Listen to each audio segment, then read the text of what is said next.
I'm Dr. Joe, and thanks for tuning in. This video is very simple and short, and it answers a question that's been asked over the last several months, and that is this desk finally finished? The answer is yes, it is. We're going to show you the desk in just a short while, and I'll show you a few techniques that I discovered in finishing. We're not going to be doing 3 hours of sanding, but I'll show you a few things that I learned and some mistakes that I made. At the end of the video, I'll show you what the next attempted project is going to be. It's pretty interesting, I think. If you like the video, please consider subscribing, and certainly leave a comment down below and tell me what you think about the desk after you see it. And thanks for watching. One of the first things that we came across was that the entire desk had to be disassembled in order to finish the pieces individually. The tambour had to be disassembled into its individual components, and each slat had to be sanded and finished on its own. Any pulls, knobs that were placed on the desk had to be removed to complete the sanding. Doing the sanding, we changed things up just a little bit. I'll show you that. These are 3 of the discs that I used for 95% of the sanding. They're made by 3M. They've been around a while, but they're new to me. They don't clog. They hold up longer than the regular paper discs for our random orbital sanders. And they are a little bit pricey, but they're well worth it. I only use these grits. I found that going higher than 320, I tended to burnish the pores of the wood and made them almost closed to any stains. To get into the grooved areas, I used this profile kit. This kit came available with all different shapes, sizes, that I could get into whatever router shapes I had. The one that I use the most is right here. This one, you can see, is pretty well tattered, but this helped me get into areas that would be very difficult to do just with your fingers. The sandpaper that I used, which is not sandpaper, was a 3M product that was very, very flexible. It had sort of a plastic backing, and it would adapt to the profile of the sanding blocks that I was using. Any shape. You just wrap it around a little bit tight, and you can get into almost any corner with this sandpaper and with this sanding block.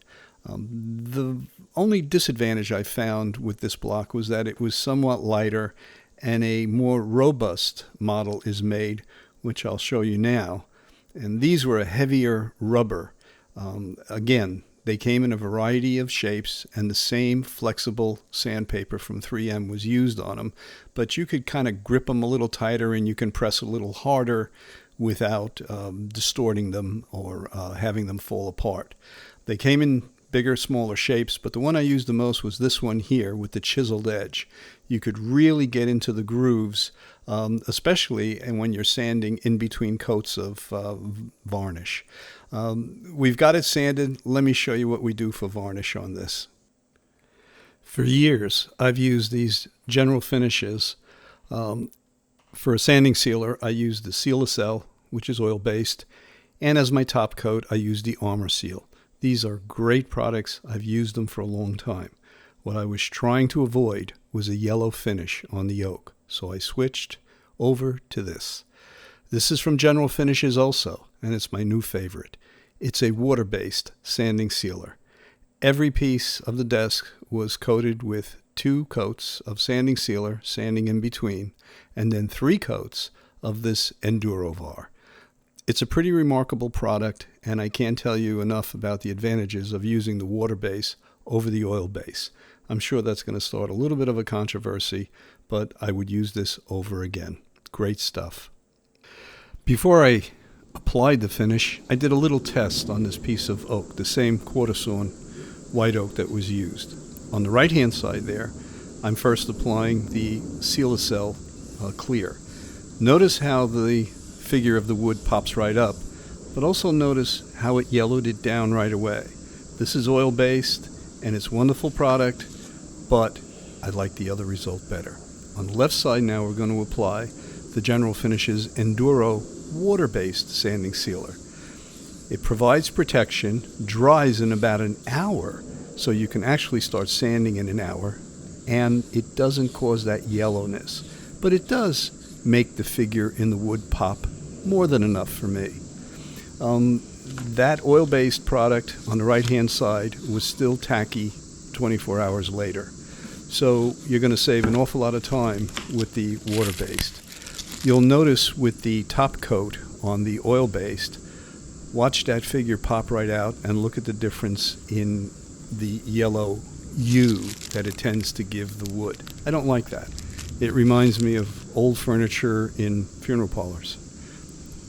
On the left side now, we're going to apply the top coat for the water-based, and you'll notice we're just kind of globbing it on, but it's not going to change the color of the wood. The color will be what you see with the sanding sealer on the left-hand side. If you look at both sides and compare and contrast, there's no question that the oil-based caused a yellow tint on this. I didn't want that in my project, so we didn't do it. Well, you stayed with me this long, so you might as well get to see the finished project. I had fun doing it. Doing that tambour was a challenge, and I made quite a few mistakes, and they ended up in my fireplace. That silly green bladder that I thought would look good over there just hides the beautiful figure of the quarter-sawn oak, so that's going away. All in all, it was a fun project. It took me forever to do. I started off, I didn't have the right tools. I bought them as I went along, and I learned that you buy cheap, you buy twice. So I've just stopped and purchased tools that I know are quality, even though I have to spend a lot of money on them sometimes. The sanding profiles were great for getting onto those raised panels.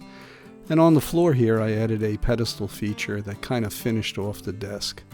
I don't know why, but this sliding piece that comes out to sign letters or write checks is just one of my favorite parts.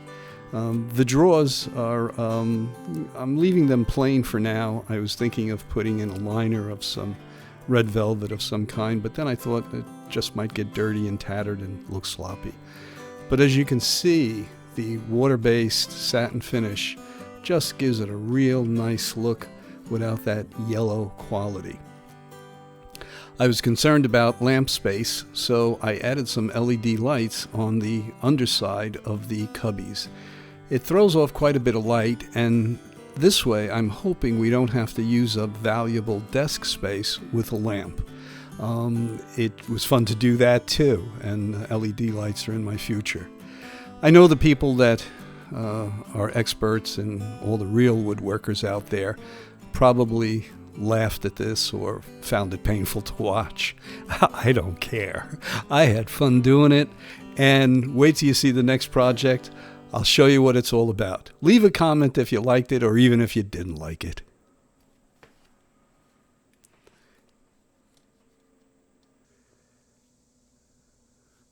Well, this is going to be the next project. We're going to build a gun cabinet. I came across some American walnut, and these fine firearms deserve a better home than this thing. Thanks so much for watching. If you want to see how this progresses, click on the bell notifications, and I appreciate it if you'd consider subscribing. Thanks so much. We'll see you in the next one.